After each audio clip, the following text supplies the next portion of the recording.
To ensure we have good reasoning, we should ensure we are working with accurate premises and making good inferences.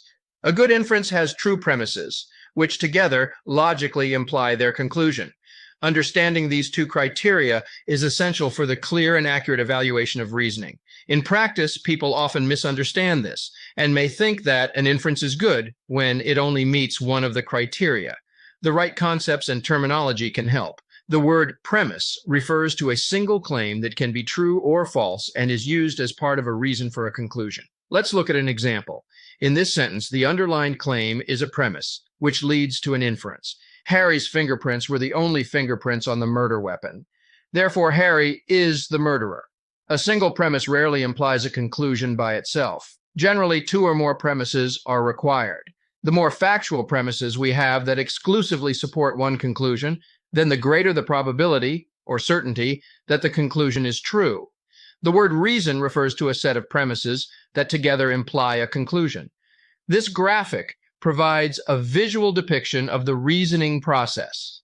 We humans process those premises in an activity called reasoning, and from those premises we infer a conclusion.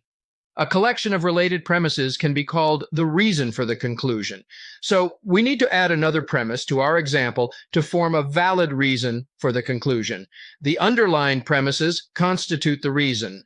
Harry's fingerprints were the only fingerprints on the murder weapon, and we know that the murderer left their fingerprints on the murder weapon. Therefore, Harry is the murderer.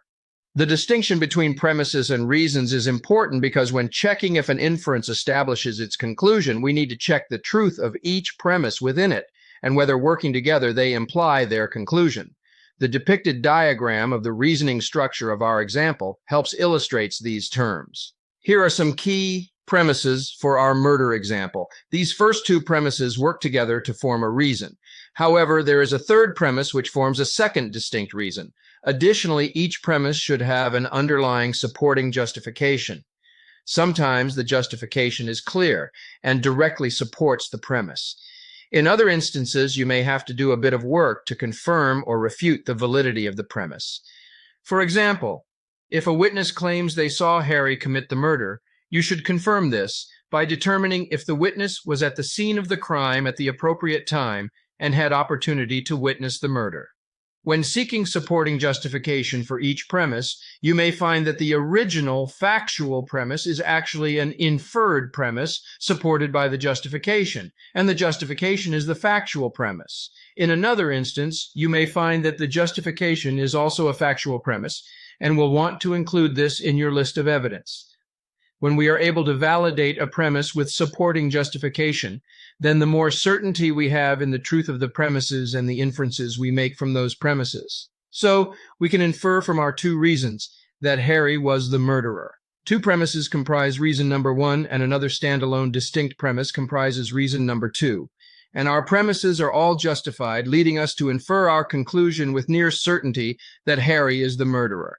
Please go to the ArguePad and practice stitching together a sequence of premises and inferences from the examples we discussed to make a logical argument that supports a conclusion. If you don't make a perfect argument on your first attempt, incorporate the automated feedback and keep trying. Good luck.